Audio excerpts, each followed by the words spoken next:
ప్రభు పేరిట అందరికీ praise lord. అపోస్తల కార్యములు 19:11 ఏమందంటే, మరియు పౌలు చేత ఎన్నో అద్భుత కార్యాలు చేయించాడు దేవుడు.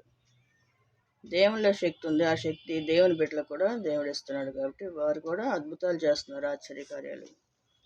పౌలు చేతిగుడ్డలు, నడికట్లు, ఆయనకి శరీరానికి తగిలిన ప్రతి గుడ్డ కూడా నడికట్లు అవన్నీ కూడా రోగుల మీద ఉంచినప్పుడు వాళ్ళు స్వస్థత పొందారు, దెయ్యాలు పారిపోయినాయి. ఆ అద్భుతకరుడైన దేవుడు, ఆశ్చర్యకార్యాలు చేసే దేవుడు తన బిడ్డలకు తన శక్తిని బలం ఇస్తున్నాడు. కాబట్టి దేవుడు చేసినట్టుగానే దేవుని భక్తులు కూడా అద్భుతాలు చేస్తున్నారు. ఆ సైతాన్లు వెళ్ళిపోతున్నాయి అన్నమాట, దెయ్యాలు పారిపోతున్నాయంట. అలాంటి శక్తి కలిగి చాలామంది ఉన్నారు. ఆయన శక్తి పొందుకోవాలంటే ఉపవాస ప్రార్థనలు, మామూలు ప్రార్థనలు కూడా చేయాలి. చాలామంది ఉపవాస ప్రార్థనలు చేయలే ఉంటారు. అనారోగ్యంగా ఉన్నవాళ్ళు సరే చేయకూడదు. ఆరోగ్యంగా ఉన్నవాళ్ళు వారానికి ఒక రోజైనా ఉపవాసం ఉండొచ్చు. దేవుని శక్తి ఆయన ప్రజలకు ఇచ్చినప్పుడు దెయ్యాలు కూడా పారిపోతాయి. ఆయన ప్రార్థనకి చీకటి అంధకార శక్తులన్నీ కూడా పారిపోతాయి. అలాంటి శక్తి కలిగి మనం జీవించాలి.